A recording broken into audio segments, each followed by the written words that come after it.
You're listening to the Break Podcast powered by Career Cloud. What is it like to turn a debilitating weakness into your life's work?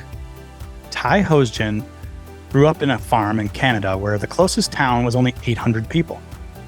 He was terrified to talk to other people as a kid, but once he got his first job, he realized that communication was a huge weakness that he needed to overcome. So he made communication his life's work. Today, Ty is a top communications coach, #1 best-selling author, and founder of the Advanced Growth Institute.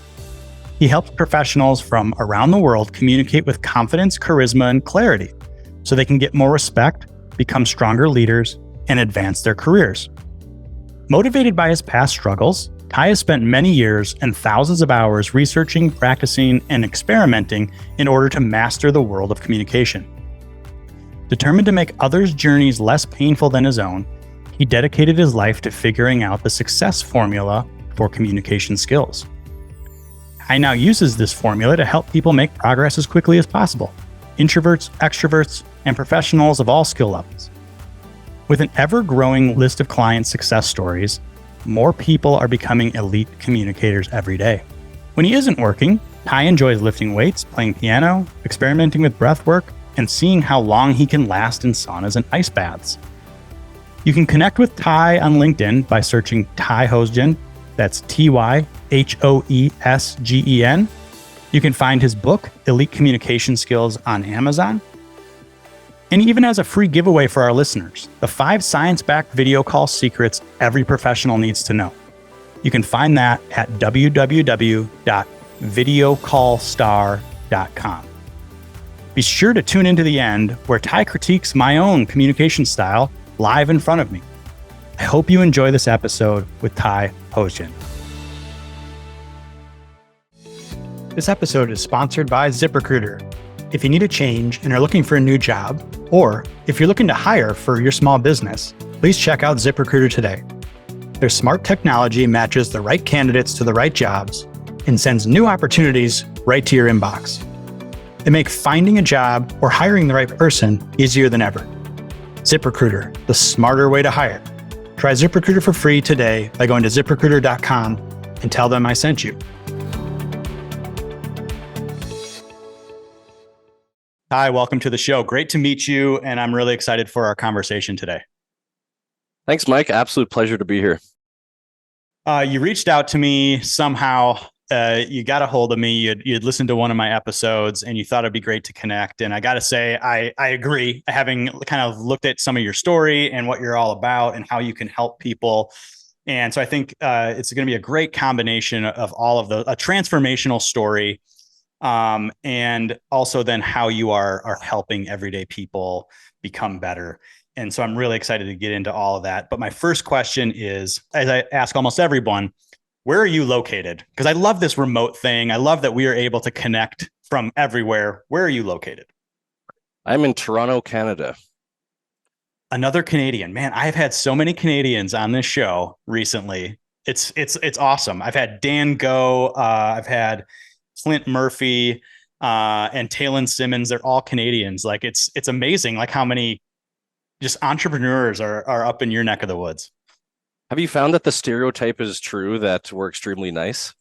Yeah, 100%. And so I'm from Wisconsin. I'm from the northern US. And so, we get some of the same accents come down from Canada, and we, Midwesterners typically have a really, have a reputation for being super nice too. But yeah, everybody that I've had on has been so gracious and so helpful and so willing to share. And it's just so interesting, like this huge Canadian contingent that's like propagating LinkedIn and Twitter, and we're all working to help each other and become the best versions of ourselves. So it's just it's unexpected for me, but it's been really, really cool. Very cool. Yeah, it's an absolute honor to be a part of that. It sounds like I have a high top tier reputation to live up to now based on your other Canadian guests. So I'm in it. I work the best under pressure. Excellent. Well, yeah, you do have a high bar, but that's why you're on the show. As I kind of had stated in this introduction for our audience, you are essentially a communications coach and you're helping people get the best out of themselves from teaching what you learned about communication. But your origin story is really interesting to me because you grew up on a farm, you grew up in a really small town in Canada, and you're kind of an introvert, it seemed like, right?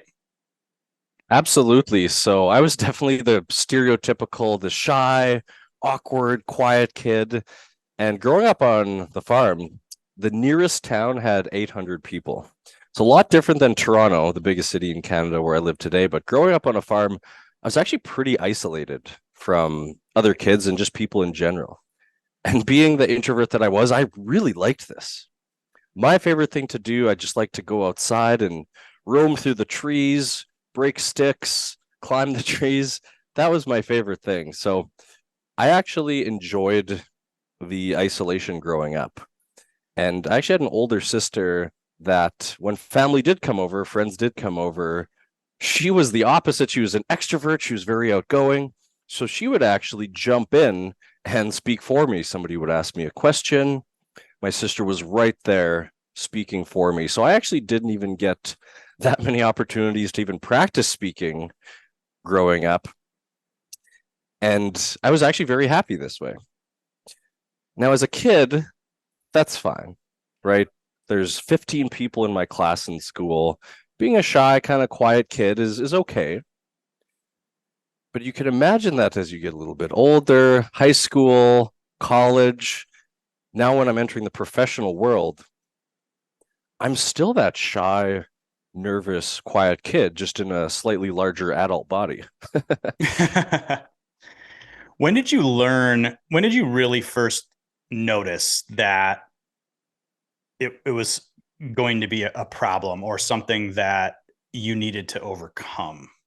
Almost immediately when I got my first job right out of college. So, throughout school, I mean, yeah, it's a lot of tests. Maybe it's the odd presentation, but it's a group thing. I talk for a minute or something like that. But when I first entered the professional world, the only job I could get out of college was actually selling life insurance.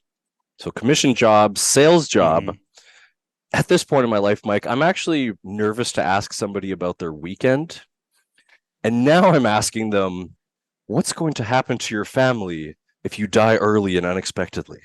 Right. So really awkward conversation to have for even a great communicator. And for me at that point, I was so anxious, I was so nervous, so much anxiety, stress, all of these things. And I really, really struggled. So it became apparent very quickly, not only from the lack of money I was making, but just how people were responding to me, how I felt in those situations. And it got to a pretty low point where it just felt like a failure, felt like I was never going to figure this out, having trouble sleeping. And it got to a really low point pretty early on, a few months in actually to that job. And I realized something had to change. I wasn't even trying to be successful. I didn't have any hopes and dreams. I just didn't want to hate going to work so much. Mm-hmm. So that's really what sparked a obsession with communication. Now, this was over a decade ago now. So you and I both know there's so many coaches now today. We're blessed to have coaches for everything. But 10 years ago, coaches were really only for sports, right? Yeah. There wasn't really people around to help with this type of thing. So I just poured myself into the books, the courses, the videos, and communication training has come a long way. But when I started learning, a lot of it's dry. It's really boring. It's taught by people that are like 70 with gray hair and that I just couldn't really relate to as, young guy, early 20s, fresh job. So it was a real battle. It was a real challenge trying to find quality resources, finding anything that resonated or was remotely interesting. And so it was a very long process of learning. So fortunately, like anything else, sorry, go ahead. Oh, that's all right. Was there any particular moment that stood out to you in terms of solidifying in your mind that communication was an issue. Like, so you mentioned that you could tell how people responded to you, and you had this anxiety about going to work, and obviously part of going to work was you had to talk to people. And I'm assuming that there are people in your life that you could talk to, but for some reason, it's talking to a stranger or talking about a certain topic triggered these emotions in you. Was there any particular moment where you were like, "Oh man, it is my communication"? Yeah, there's one that I'm still kind of ashamed about to this day that I'll share. And so for some reason, I was trying a few different things in those early stages to try to compensate for my lack of communication skills. And one of them was to try to tell jokes. So very awkward guy trying to tell jokes. Imagine if anyone's seen the show Friends, imagine Chandler trying to Yeah. tell jokes, but an awkward, younger, less funny Chandler. So there's one moment where, if anyone's familiar with life insurance, and it's been a while since I've been in the game, so this rule may have changed, but there's a rule that says you cannot commit suicide within the first 2 years. Otherwise, the policy won't pay out. But after the 2 years, it's fair game. So I would, and I don't know why I would do this, Mike, but I would make this joke. So I'd explain that to someone, and then I'd say, but after 2 years and one day, you're free to do what you want. Terrible thing to say. And then I remember this older gentleman, just his face dropped, the whole energy in the room changed. And he said, my daughter just killed Oh God. herself 1 month ago. Oh my God. And I was so mortified. And it was in that moment that I realized not only was I not good with people, I was actually having a negative impact on people during my interactions from my lack of communication, trying to compensate, trying to do these different things that just didn't work. So I still wish I could find that man today and apologize. If he's listening by some miracle, I apologize. That was the moment. Yeah. Oh man, that's a tough one. It makes a ton of sense that would be a crystallization moment for you. Um, it's funny. I did an internship in life insurance and investments and stuff like that, and I can remember having tons of anxiety, picking up the phone and calling complete strangers. Like I can have one-on-one conversations like you. You're a stranger to me. We're just meeting for the first time right here. And people are going to watch this and listen to me, and there's going to be a lot of people that are listening to it, and I'm completely fine with doing this where I can see your face. But picking up the phone for some reason, and maybe I need to still flesh this out, was so difficult for me. And to this day, like I actually have a hard time picking up the phone to call anyone, like even to order takeout. I don't like it. Like I will spend 20 minutes online trying to fumble and figure out how I can order something online just to not have to pick up the phone and call somebody. I have no idea why this is, but this is a communication thing, you know? Um, and it's certainly a hindrance because I know a bunch of people that are great at sales or great communicators that are like, boom, and they're just getting stuff done because they'll pick up the phone and do it. So it's amazing. I'm always kind of, I guess, really interested in these little quirks, right? That cause somebody like you to have a different issue than me, and how that essentially works on our lives. So you have this moment, you realize, okay, I got to do something about this. How did that become an obsession then? A really good question. It started off really just being abundantly clear that this was something I at least needed to start working on. And the more that I learned and the more that I started taking action, implementing different things, I would just notice tiny, tiny changes. But those tiny, tiny changes were just enough to make me see that to me, it felt like the secret sauce. So the obsession grew, I would say, pretty quickly, not because I was making changes rapidly, But just because I was making any type of changes, and because I had been this way my whole life, I think part of labeling yourself as an introvert or whatever it may be can actually be a disadvantage. Because if you're saying, well, I'm an introvert, I am this way, I can't change, that doesn't really serve you. So for me, learning that, okay, I am an introvert, I am awkward, I am shy, but I can change, just seeing a little bit of evidence, everything sort of clicked for me. And I'm thinking, okay, if I can make this little bit of change, not really knowing what I'm doing, the sky is kind of the limit. And again, I wasn't actually like a hopes and dreams big Right. motivation type of person, but even just knowing that I could get to a point where maybe work doesn't have to feel so stressful. Maybe I can actually feel good going into work. That was such a novel concept to me that that's really what reinforced the value of it and then turned it into an obsession. I love that. And I mean, this podcast and the work that I'm trying to do, if I could put a central theme on it, it's about these particular moments that catalyze change, but it's really about this idea that we actually can change. And it's this fixed versus malleable view of our identities that I think we need to look at from a higher place and then dissect. And it seems like to me that's what you did. You were like, you pinpointed this issue and you looked forward and you said, okay, I can see how this is going to be a problem for me. Can I change? I don't know. But if I take a couple small steps and I see some changing results, that's enough signal and evidence for me to keep going on this. And you kind of get this like good feeling like, oh, I'm learning something, I'm improving myself. And that's what I call like the belief flywheel, where we start to take small actions and all of a sudden, we take bigger and bigger and bigger. And a lot of people may do that in one specific instance, with a specific skill or a trait. You took that massive weakness of yours that was ingrained in you from essentially birth and your upbringing in this tiny town, this farm. And now you literally have a business coaching and getting the most out of people through communication skills. So talk to me about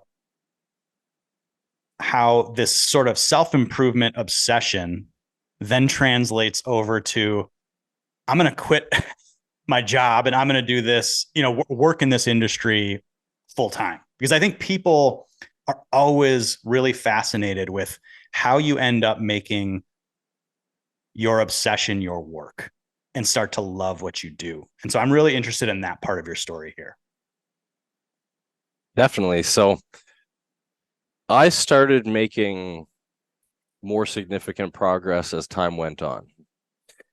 So eventually, after many years of improving these skills, my speaking, my body language, the words that I'm using, building my confidence, reducing my stress at work, just optimizing all these different elements. Eventually now, okay, I'm actually switched out of life insurance, went to property management, then I'm advancing in that world. Oh, now I'm leading a team here. Now I'm leading a bigger team. Then I end up moving to Toronto, the biggest city in Canada, for my tiny little farm life in Saskatchewan. From there, it was really just a natural sort of career advancement where I'm getting a promotion or I'm switching jobs and now making more money. And now I have this great relationship, excellent social life, and all these friends. And so everything was just really improving in a way that felt really fulfilling. But what wasn't fulfilling was actually the work I was doing on a day-to-day basis. And so I had a bit of experience through some of my leadership roles, actually coaching people on communication within that role. So I do one-on-ones with people on my team. And I think that was where I got the first taste of, hey, let me teach you a concept, have you implement it throughout the week, and then come back the next week. Let's see how it went. So I got little tastes of that, but it was never my full-time job. I was never like a full-time coach or anything like that within any of my roles. It eventually just got to the point where I'm waking up for work every day. Everything's great on paper, job, relationship, friends, money.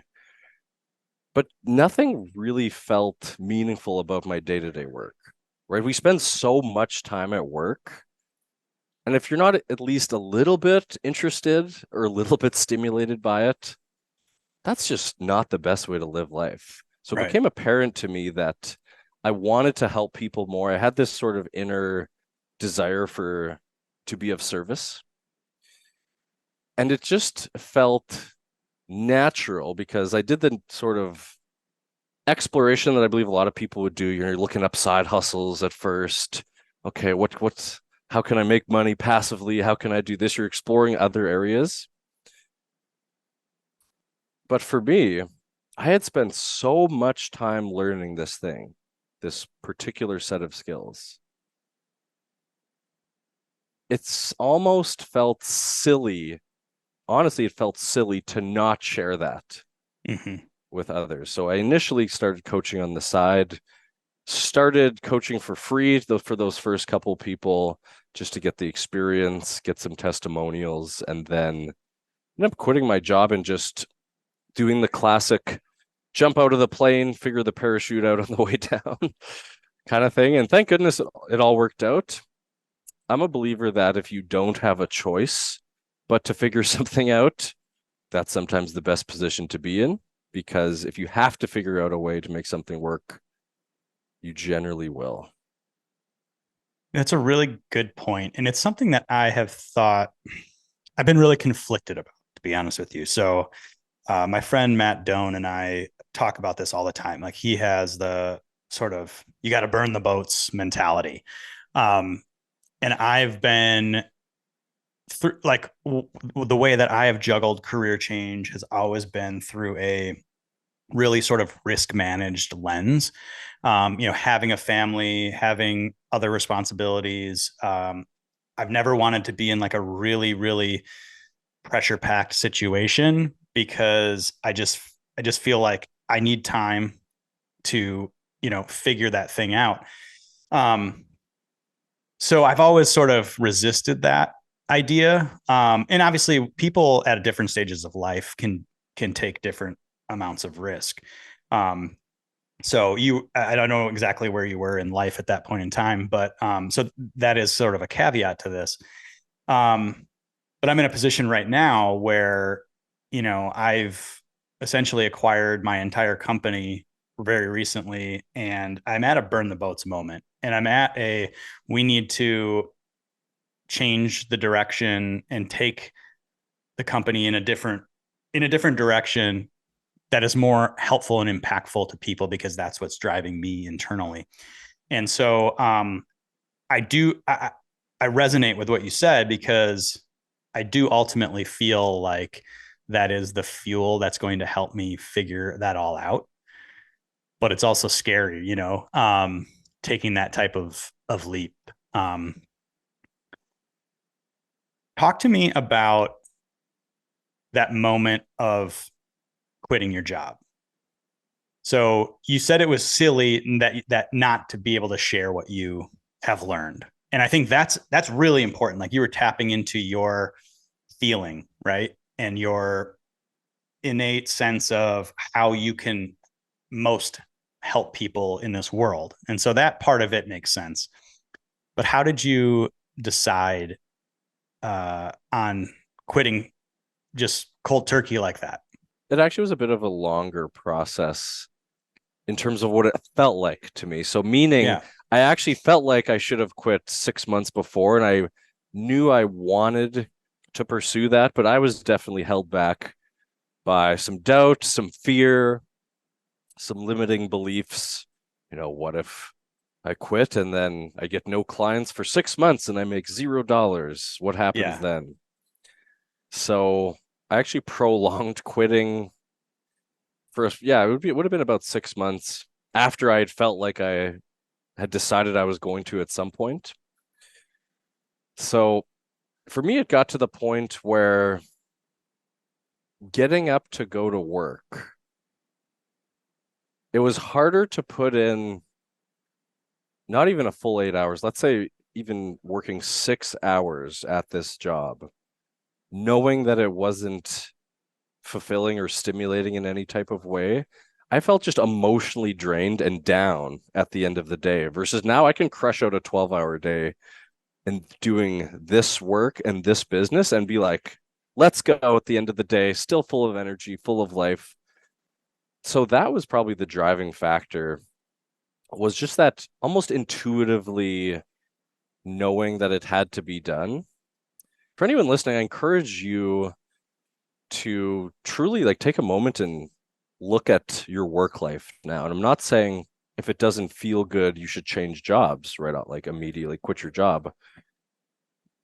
But you deserve to feel good going to work. You deserve to feel confident in your work, not be stressed. So communication can help with that. It can also help you switch jobs, maybe crush your dream job, the job interview, network, meet a person with an opportunity. Just know that you have more control than you might think. We spend way too much time at work to be doing something or to not feel good about the way that we're showing up. So I highly, highly, highly recommend everyone just take a moment and truly think about how you feel about your job. You're listening to the Break Podcast powered by Career Cloud. This episode is sponsored by ZipRecruiter. If you need a change and are looking for a new job, or if you're looking to hire for your small business, please check out ZipRecruiter today. Their smart technology matches the right candidates to the right jobs and sends new opportunities right to your inbox. They make finding a job or hiring the right person easier than ever. ZipRecruiter, the smarter way to hire. Try ZipRecruiter for free today by going to ziprecruiter.com and tell them I sent you. Definitely agree with that. And so in the coaching programs that I'm sort of developing around helping to guide people towards a really authentic work-life alignment is I call it advantage mapping. And one of the key areas that we look to examine is what are the things that are giving us energy versus sucking energy. And you just gave like a great example of that. And you have to guard against it. You have to guard against this both ways, because a lot of times when you're really early in something new, you can have a lot of energy for it and you're wanting to, grind and you're wanting to learn more about it, but that can wane. So just that feeling alone isn't enough.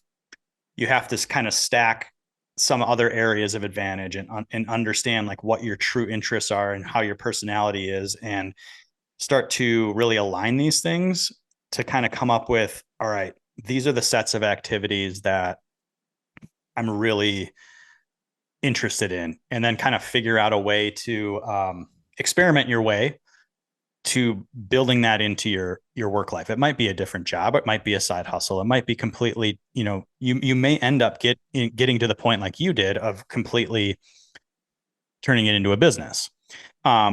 So that's kind of like the examination process that we use. We look at our advantages in a 8 different areas and start to kind of connect those and stack them, and then say, hey, here's a really high odds path for you to be on. It's not the answer. It's not the end answer. But if you continue to leverage your strengths and go in this direction, you have very high odds of getting there. And so you're describing this process in how you did it. So intuitively, you're tapped into being a coach and you're getting energy from that kind of thing. You took small steps. You took some clients for free. Then you started to ask for paid clients. Where were you when you actually made the leap? Like what you had some paid clients, you had none paid clients. Like how were you in that? Because obviously you were really drawn to do this and you felt in your bones you needed to do it, and you were able to take that risk. But I'm curious as to like what did it look like for you? You don't have to give me numbers, but like what did it look like for you at that time? I did have I had gotten a few paid clients at that point, but in terms of logically, should I have quit given the interest that I had at that point? No. Mm-hmm. There's definitely not enough interest or enough validation in, am I able to get clients consistently enough to make enough money to support the life that I have? On paper, no. So it definitely was a bit of a leap of faith. Not that I had never gotten a paid client, it wasn't that extreme, but I also was not anywhere near the income I was making before. So for anyone in that type of position, I believe it depends on the type of person you are, right? So if you normally thrive under pressure and that excites you, and yes, it's scary, but you know that's when you work your best, maybe that is time for you to, you'd be better off taking the plunge versus if you know that in that type of situation you get really stressed and overwhelmed and you can't sleep at night and has a truly negative impact on your relationships with others, your mood, it's probably then better to take a bit of a slower process and not jump out of the airplane right away and figure out the parachute on the way down. Maybe make sure your parachute's really nice and secure and you're set and everything's ready to go. So having that self-awareness, I believe, plays a big role in this. Yeah, it's like the idea that you create a risk tolerance for yourself. Like if you go to a financial advisor, they're going to ask you about your risk tolerance so they can, decide what allocation of stocks and bonds and other stuff that you should be involved in and your age and all that kind of stuff. And it's kind of the same thing here. It's like, and that'd be a really cool tool, I feel like, to try to create. Maybe we'll try to do something like this where you're able to sort of a personal risk assessment, risk tolerance assessment, because it doesn't matter. Like we tend to glorify entrepreneurs and we think, oh, they went all in and did this or that. None of that stuff really matters. It matters that you have the plan to execute what you want to execute on your timeline. That's what really matters. And that's all about just being sort of really true to yourself and understanding where you're at and what resources you have and what advantages you have to sort of press along that route. So I think that's really, really good advice. So you make the jump, full-time consultant. What were you doing to get clients? Like, how did you build up this business? What were the next steps? So initially, I realized that now that I was doing this full time, I had grossly underestimated what it takes Yeah. to be successful in this business. Yeah. That's like so common. Because I had become an excellent communicator at that point, my jobs leading up to being a full-time coach, they were pretty smooth, relatively easy.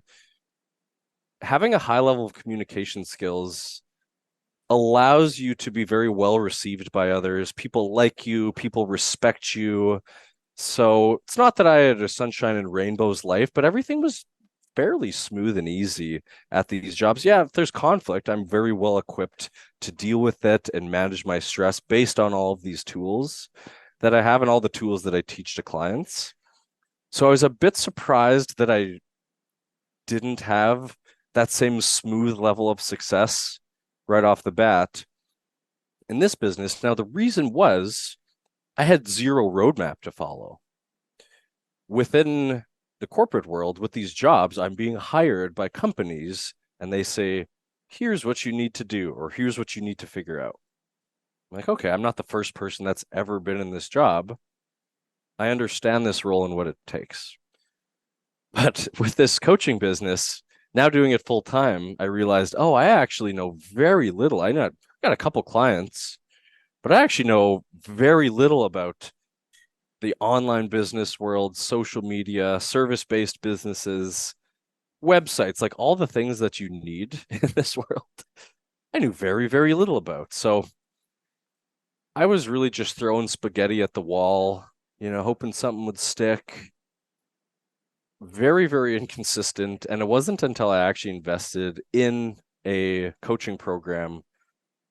It's kind of meta. It's a coaching program to be a better coach, coaching for coaches.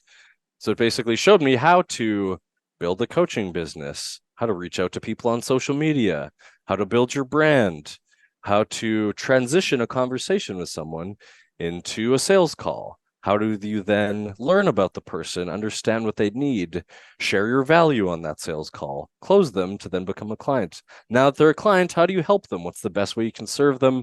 How do you help them make progress as fast as possible? So I highly, highly, highly recommend investing in yourself just as much as possible. It's truly the shortcut. We want shortcuts. We want this. We want it fast. For me, anything that I've wanted to get better at, I've spent money, invested in a program, or paid someone to learn from them who's been there. And that just has made my progress exponentially faster. Once I learned how to actually build a coaching business and start reaching out to people and getting clients, I'm like, oh, now that I actually have a framework, now I'm starting to be consistent, take action. And that's really what did it for me. That changed everything. Because without having that initial blueprint,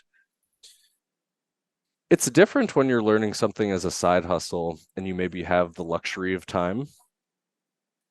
And maybe that is someone's path, taking a few years to figure something out on your own. But if you want to really get things done and improve fast, definitely invest in a coach, a program, whatever it might be. It's the absolute best piece of advice I could give anyone. That's definitely an underlying theme of my site and this show and my content as well, is this idea of investing in yourself. And I actually I get roasted from time to time because I actually have this thing that I say when I'm writing on LinkedIn and stuff. It's like I say if you're in the first 3 years of your career, instead of going and putting money in your 401k and getting the company match, which everyone says is the greatest thing to do because it's free money and all of that, I actually think you should take that money and invest in skilling up, figuring out what path you want to be on, whatever it is, putting that money in there because and putting that into yourself, because I think you can do all sorts of math on the ROI of putting money in, a 401k over time and all that kind of stuff. But it's really hard to put an ROI on an investment in yourself. And the upside, this is logically everybody makes a mistake.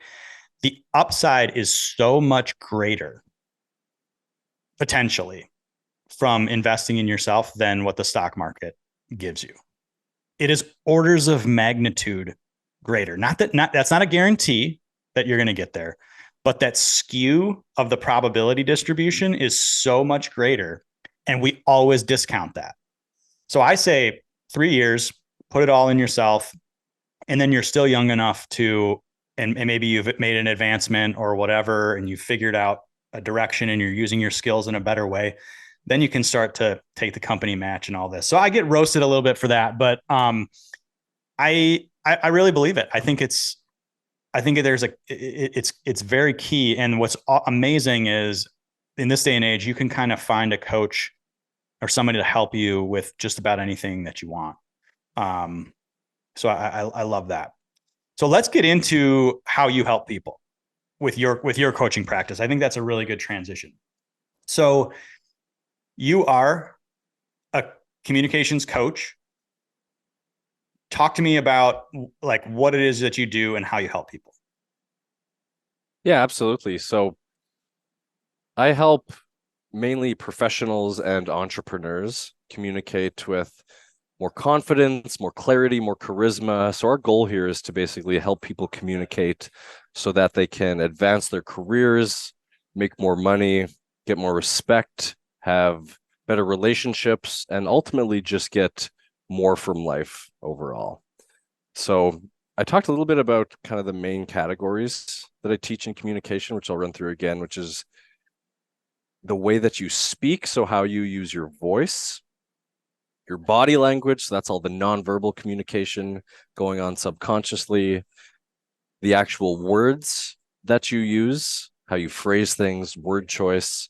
And then I also talk about a state of mind as well. That's really important in terms of just managing your state, stress relief, building that confidence. So I teach people how to level up in all of those areas. And the focus is mainly for professional reasons, people that are looking to advance in their careers or they're looking to shift to a new career, anyone that's looking to level up in that type of way, those are the people that I help the most. They've typically had some success already. So they're not necessarily Ty at 20 years old making terrible jokes to a potential life insurance client. They're more people that have had some success, but they really now are focused on getting to that next level. So they know they could be speaking better. They're very intelligent, but they're just not communicating their ideas maybe as clearly or as concisely as they'd like. They feel a little bit stuck, like they're not being taken as seriously as they'd like. They're maybe not getting enough respect from the coworkers, the leaders, clients, whoever it might be. So those are the people that I really help the most. And the beauty of communication is that it also translates directly into the personal life as well. So the skills we learn are typically for the professional life, the career, and the business. But as people learn those, they always find, oh, my relationship with my partner is better, and my family, and my friends, and it's easier to meet people and connect and network. So that's basically what I do all day, every day, and I absolutely love it. It lights me up. As I said, I can work 12 hours doing this and go home with a ton of energy. So it's truly a beautiful thing. I'm grateful to be in this position. Yeah, I mean, I think communication skills are increasingly important because the speed of communication today is much greater than it was a long time ago. The mediums of communication are much more varied. Right? I talk all the time about the difference in communication between like messaging platforms and email versus voice and phone call and all of that kind of stuff. I know you have, so like you said, commanding respect in your communication and building trust and connection. I think those three are super important. And you have some science-backed techniques, I think, that you talk about to do much better with those three things. Can you talk a little bit about sort of what those techniques are? Yeah, absolutely. So we'll start with the commanding respect piece. And this is actually a pretty easy one to start implementing. So our body language is actually the biggest correlator between the amount of respect we get. Now, the reason is people are making these judgments of us before we even start talking. So it's really the second that they see us, that first impression, the first moment someone sees you when you walk into a room. So something easy everyone listening can do is just make sure that your posture is very straight, your shoulders are down and back, your head is up, arms are at your sides. Just maintaining this type of posture, whether you're sitting, whether you're standing, it truly just makes you look like a leader. So, Mike, you can see me right now, but for everyone listening to try hunching forward. So round your shoulders forward, put your legs together, kind of tilt forward, and then tuck your chin into your chest. So how do you feel right now? I'm doing this along with you. How do you feel right now? How do you think you look? Do you think like do you think you look like someone who's commanding respect? Now that's an extreme example. Now let's open ourselves up. Let's sit up as straight as possible, shoulders down and back, chest open, arms at sides, good width between our legs, head up. Now, how do you feel now? How do you think you look now versus how you looked before? This is a great way to change not only how other people perceive you, but also how you feel. There's a direct correlation between your emotional state and your level of confidence and your body language. So Mike and I are on Zoom right now, and this is equally important on Zoom as it is in person. It's the exact same thing, making sure that posture is very upright and tight and crisp. This makes a huge difference. I noticed this actually really early on in my career. It was one of the first things I actually ever learned. And I got some direct feedback on this. It was when I was still in the life insurance world. And there was a rep that came in from is one of the biggest companies at the time. And this was a really powerful woman. I don't remember her exact position, but I remember she was somebody who everyone really looked up to, and she had came to speak to our group. And so I was obviously very nervous. I didn't say anything, but I just learned about posture and body language. So I was sitting there very nice and straight. My arms were very much at my sides. There's no crossed arms. There's no hands in the pockets, none of that. And my boss at the time was kind of introducing everyone. He had said, oh, and this is Ty. He's been here for 6 months, something like that. And she said, oh, there was something about him. He looks like he's been in the industry for a while. He looks like a professional. My mind was blown. I couldn't believe this. Like, wow, all I did was shift the way that I was sitting, and now I look like an industry professional.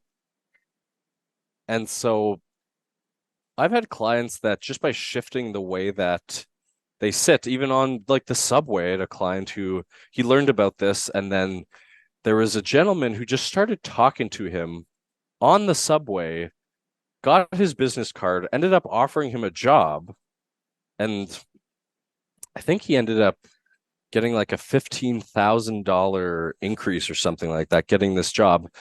And I kid you not, at the end of the interaction, the older gentleman who had gone up to my client had said, yeah, I just noticed you sitting there very straight. You looked like you really had everything together. And so this man got a $15,000 increase and a new job just from sitting up straight on the subway. Something so simple, but we don't often think about it. We're often kind of hunched. We're looking at our phones. So easy thing you can do just to change the way other people perceive you and get more respect. Make sure that posture is very upright, very confident. It's really interesting. And now I'm all self-conscious about how my posture's been this whole time. What about building trust and increasing connection? Yeah, amazing. Building trust, there's a cool one that's also very easy to do. It's also nonverbal.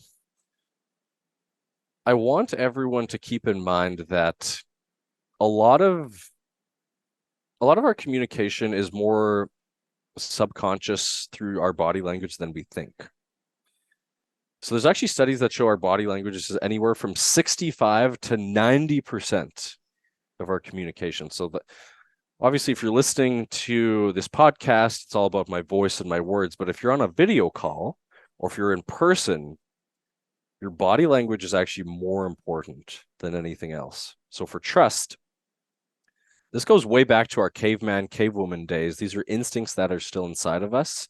And this is all about keeping your hands visible. The reason is if somebody approached with their hands behind their back in those prehistoric days, right, caveman, cavewoman days, they probably have a weapon. They might have something that could harm us. It's very suspicious. Why are their hands hidden? Versus if they approached with their hands visible, oh, we can trust this person. We know they don't have any weapons. This instinct is still inside of us to this day, and this has been proven. So if you meet someone and you have your hands in your pockets, or if you're at dinner and your hands are under the table the whole time, if a person doesn't see your hands throughout an entire interaction, it's proven they will subconsciously not trust you as much. This is why a handshake when you meet someone in person is really important. If you're sitting at a chair, having your hands on the arms of the chair or on top of the table is really important. For a video call, Mike, I did this at the start of our video call here. You just show your hand with a smile and wave. So showing your hand with a smile and wave, if you're on a video call, instant trust builder, science-backed. If people just see that hand, even if it's for a couple seconds at the beginning, subconsciously, they're going to trust you more. So no hands in pockets, no crossed arms, none of that. I encourage everyone to stop that immediately. I know it feels good, but you're putting yourself at a trust disadvantage if those hands can't be seen. That's fascinating. Like these little, almost imperceptible things make such a big difference. What about? I'm really curious about people who I really talk with my hands. I'm sure you've seen this already from me. What about that? Is that a turn off? Some people have called me on it. Is that like a turn off? Does that play in here any way? I'm trying to get as much out of this conversation as I can personally. It's a great question. Gestures are excellent. Gestures are great. Lots of science behind this too. Gestures actually are shown to make you be seen as more likable, more engaging, more charismatic. And so people that use gestures are actually seen as better speakers. Now, we don't want to over gesture. Right. So none of this jazz hands, no hands above your head. I like to think of kind of a box that starts from sort of your shoulders down to your waist, kind of keeping it within there, maybe like a few inches on either side of your arms, almost like you're holding a big present, keeping it within this safe sort of shoulder to waist within this box range. This is a safe zone. This is a great zone. As long as the gestures are under control, they're not rapid or fast or mismatched with what you're saying. Lots of benefits. People listen to you more. It actually helps you as a speaker recall information. So if I was asking you about your childhood and trying to get you to remember your third, fourth grade teachers, and I said you can't move your hands as you're thinking out loud, it would be harder for you to think of those third, fourth grade teachers than if you were thinking, okay, you're moving your hands, my third and fourth grade teachers, as you're gesturing, it actually helps you recall information. So lots of benefits. Don't listen to the people that call you out on it. Assuming they're not aggressive or wild, gestures are very, very good to use. Cool. Excellent. Yeah, that makes a lot of sense. I want to go to mindset, because I do think that's big. And I think a lot of people have an issue with mindset from the standpoint of what happens before a communication interaction and the anxiety that can come and the buildup in your own mind. So talk to us about how you work with clients to kind of optimize that state of mind before, a meeting or a presentation or something like that. I've definitely felt this, and I know tons of people struggle with it. This is so important. And a lot of communication coaches or communication trainings in general will only tell you, here's how to speak, here's how to use your words, but they don't actually talk about what you can do before an interaction. Think about, let's say you wake up one morning and you spill your coffee, you're late, you stub your toe, your hair looks terrible, you're rushing to this meeting, you show up and you just barely have time to get on, let's say it's a video call in time. So you're showing up in that state. How are you going to communicate? Versus the perfect morning. You have lots of time, the sun's shining, the birds are chirping, hair looks great, coffee doesn't get spilled. You show up 5 minutes before. How are you going to communicate in that situation? So your skills are the same, but you're going to show up and you're going to be able to speak a lot more clearly when you're in a better state. So this is really important. Now, I'm not saying we should all have perfect mornings. It's impossible. Things happen. Sometimes the dog's barking, get in a fight with a family member. Things happen. So I actually teach a really quick process for people to optimize their states of mind, and I'll share it here. Quick little 4-step process. You've heard of everything. It's just basically combining them together. The first part we've actually already talked about. I'll give you the full acronym first. S, B, V, S. The S we've already talked about, which is sit up straight. The body language and the state of mind are very intertwined. Anyone that followed along if they hunched forward earlier and made themselves into a little ball, noticing how you felt there versus when you're open and upright and expansive, that's the first step, sitting up straight. The B in SBVS is breathe. Anyone in the self-development world may have heard of Andrew Huberman. Great guy, really popular guy right now, Stanford neuroscientist. Yep. The B is from him.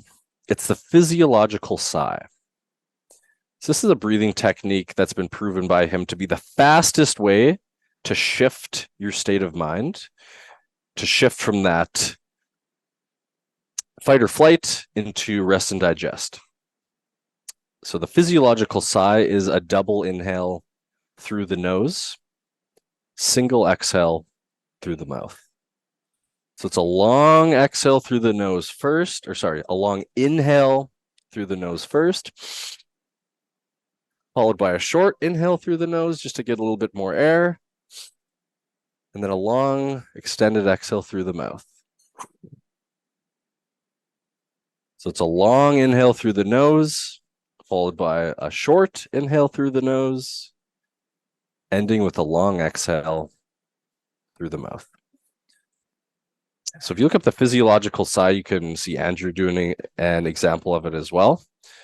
But what the cool thing about this is you only need 2 of these in a row. So 2 double inhales, single exhales to shift your state of mind.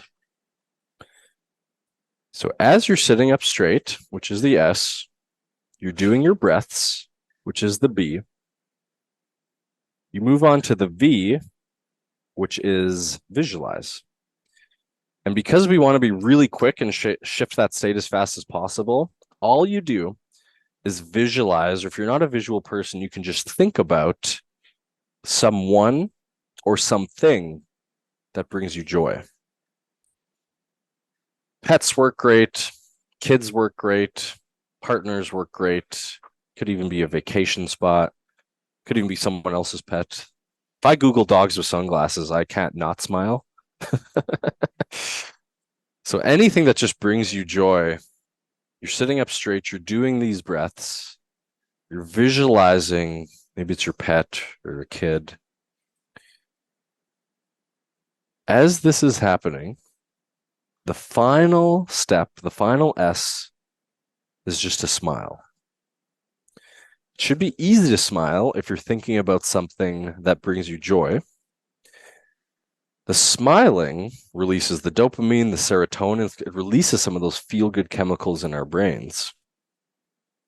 So not only are we shifting our state with our body language, we're shifting it with our breath, we're thinking of something that brings us joy, and then we're smiling to just top it all off with those feel-good chemicals in our brain. So to summarize the 4 steps, SBVS, sit up straight, breathe, which is 2 physiological sighs, V, which is visualize or think about something that brings you joy, and then end with the S, which is smile. So I teach this to all of my clients. I have clients that are CEOs, people in very high pressure situations, and they do this many times throughout the day. It takes 20 seconds because you can do everything at the same time. And that's probably one of the most impactful things. I did this before going onto the podcast with you because I wanted to be focused. I wanted to feel good, feel relaxed. So highly, highly, highly recommend incorporating this throughout your day. You're listening to the Break Podcast powered by Career Cloud. This episode is sponsored by ZipRecruiter. If you need a change and are looking for a new job, or if you're looking to hire for your small business, please check out ZipRecruiter today. Their smart technology matches the right candidates to the right jobs and sends new opportunities right to your inbox. They make finding a job or hiring the right person easier than ever. ZipRecruiter, the smarter way to hire. Try ZipRecruiter for free today by going to ziprecruiter.com and tell them I sent you. Awesome. Those are some great tips, really practical stuff that people can take and use right off the bat. Now, I got a couple more questions. The first one is you wrote a book. Talk to me a little bit about that book. Is this the kind of stuff in that book that people will see, learn, or what is that book all about? Yeah, 100%. Appreciate you for bringing that up. The book is called Elite Communication Skills. So that was released about a year ago now. It's every single thing that I knew about communication leading up to that point. So I didn't hold back. I wasn't saving anything for a next book. All of the most powerful tools in every area of communication are jam-packed in there. So everything from, our body language, like we talked about, but I go into mindset, written communication, video calls, phone calls, reading other people's body language, giving feedback, really everything that you can think about in terms of communication. I jam-packed everything in there. There's probably 200 resources that I use to make it as well. So all backed by science. And SBVS is definitely in there. It's really a action-packed guide as much as possible. Action meaning here's how you take action on this. I'm very into the practical. There are some obviously general mindset techniques, strategies, ideas, but whenever I read a book, I want to know immediately how I can apply it. So that's what everyone will find in there. Very cool. I'm definitely going to pick that up and check it out because I think I have a lot to learn in this area as well. So thanks for sharing that, and we'll make sure we have links to that in the show notes and everything. So I hadn't planned on this, but let's try to go with it. I want to put you in the hot seat for a second, and feel free to take this however you want, but be truthful. We've talked now for almost an hour. We've communicated with each other. I would love you to critique, give feedback, do your thing live right here on my communication style. What have you picked up from me? What can I work on? What am I good at? That kind of thing. Oh, this is fun. Yeah. All right. I'm glad you didn't mention this beforehand too, because this is all very organic. I wasn't it wasn't on my mind, and then it just kind of popped into my brain. Like, let's do that. Awesome. Well, first of all, I did notice the gestures, and the gestures are to your advantage for sure. They help you be more engaging. I can tell you've done a lot of these podcasts because you're very good at asking questions, very good at listening. You have great tonality. You're definitely very engaging.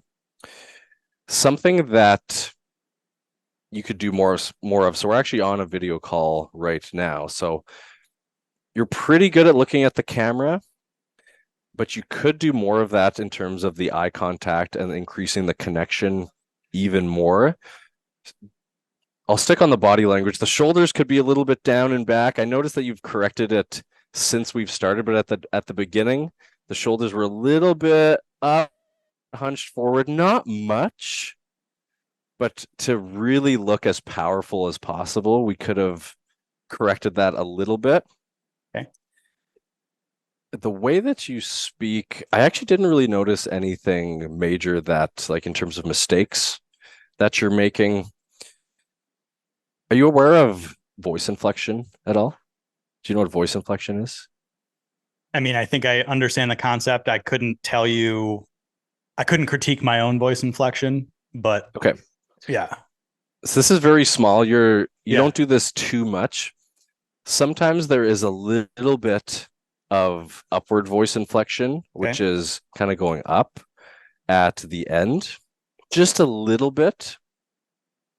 This is really hard, Mike, because you're a very good speaker. You're a great communicator. You're a great listener. I'm trying to think of things because I know you want practical guidance, but well, let's go on the you've been really good. Let's go on the upward voice inflection. Why is that an issue? What is the go a little bit deeper on that. Yeah, 100%. So voice inflection is a change in pitch from one note to another note. So if I'm going up in pitch, it'll sound like I'm going up in pitch. If I'm going down in pitch, it'll sound like I'm going down in pitch. So if I say the meeting is on Thursday, I'm kind of going up and I sound not quite as sure of myself. If I'm going down in pitch, I'm saying the meeting is on Thursday. So again, this was such a minor, just a little bit of fine tuning, but I noticed that a couple times where just a little bit of upward inflection. So it sounded not quite as confident as it could, But again, really, really minor, not anything major by any means. I have a lot of clients actually that do this all the time. So they'll say, let's say on a sales call, we really think we can help you. Here's what we can do. And the price is $20,000. And people don't often know that they're using upward voice inflection, but it can actually discredit what you're saying.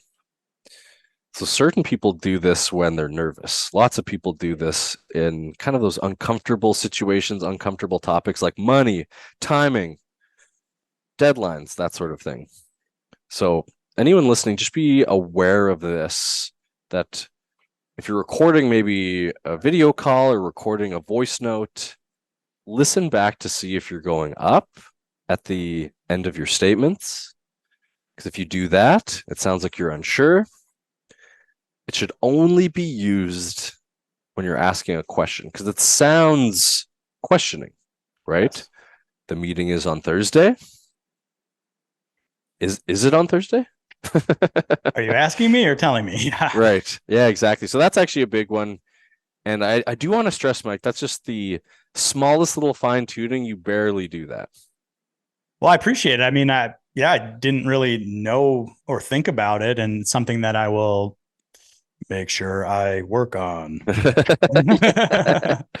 Everything will be very low. Yes, it will be low. The eye contact on video. So that's an interesting one. I'm sitting in front of a really large monitor. I see my camera and I know to look there, but your picture and you are down here, a little bit from the camera. So I'm looking at you to see your facial expressions and all of that. And then when I talk to you, I am trying to look in the camera. It's just one of those things that is, I've noticed, and I don't know exactly how to rectify it because I still want to see your face. You know what I mean? For sure. And you're actually really, really good at looking at the camera when you're speaking, which is amazing because it feels like you're looking right at me when you're speaking. Yeah. When I'm speaking to you, that's when I noticed you were more looking away, which meant Right. you were actually looking at me because I'm on a different part of the screen, right? Right. Yeah. So what I teach is how do you get the best of both worlds? So this is how I actually have you right now.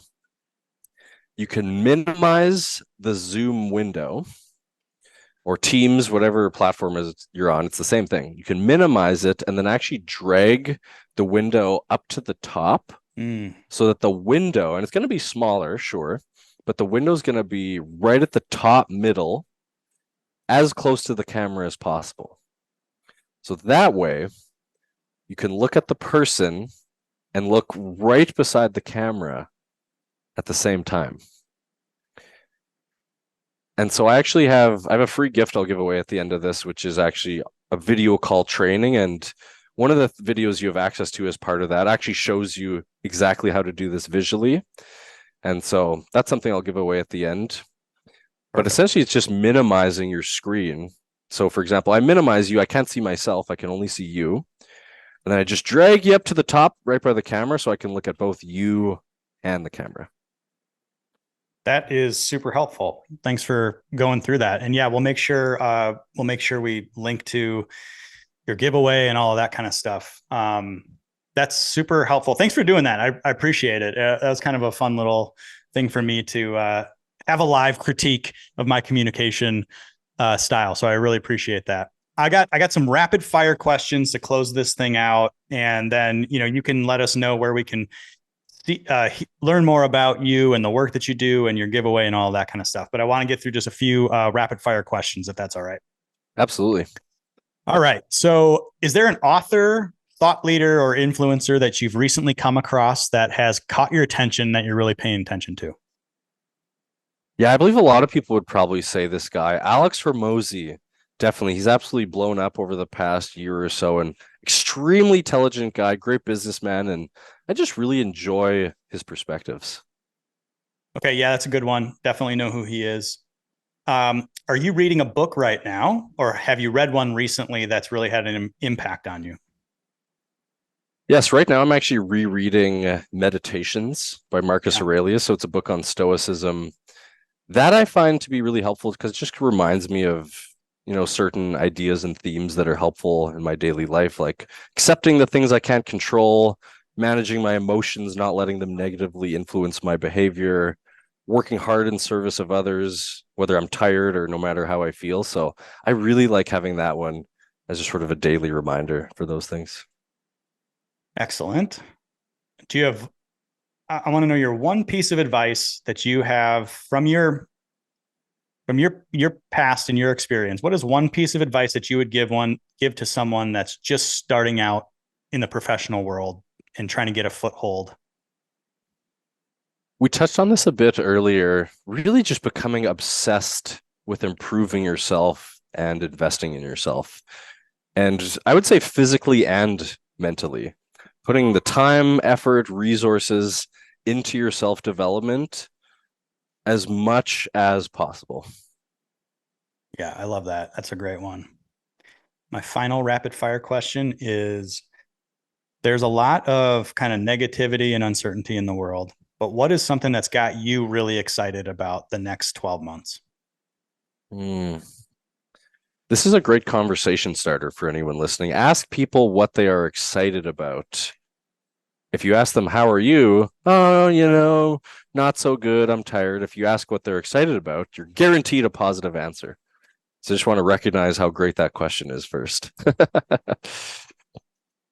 What's getting me excited? Really, every day I get the chance just to teach more and more people communication skills that can truly improve their lives. So whether it's people listening to a great podcast like this, new followers on social media, new coaching clients, there's always new people coming in that I'm getting the opportunity to teach communication to. So if I think about all of the new people I'm going to get to teach over the next 12 months, I'm going to help them become elite communicators, improve their lives, their careers. And that makes me extremely excited. Very cool. Yeah, a lot of satisfaction from doing your life's work and helping other people. So that's amazing. Ty, this has been great. Will you leave people with where they can learn more about you, your company, your work, and that giveaway that you said you had for people? Yeah, absolutely. So I'm on LinkedIn, Instagram, TikTok. It's my name, Ty Hoesgen, across all platforms, just TYHOESGEN. And the free training that we talked about, it's called 5 Science-Backed Video Call Secrets Every Professional Needs to Know. So you can get that at videocallstar.com. That's going to show you how to command the respect, build the trust, increase the connection, leave a great first impression on video. And that's videocallstar.com. Excellent. We will make sure we have all of that linked in the show notes when the episode comes out. We'll mention it and use that in our social media promotion of the show. Ty, this has been great. I've learned a lot. I'm glad I got a new friend up in Toronto, and thank you so much for being here. Thanks for having me, Mike. I really enjoyed this conversation. It's an absolute pleasure. All right. Well, have a great rest of your week, and we will definitely be talking soon. Appreciate it. Thanks.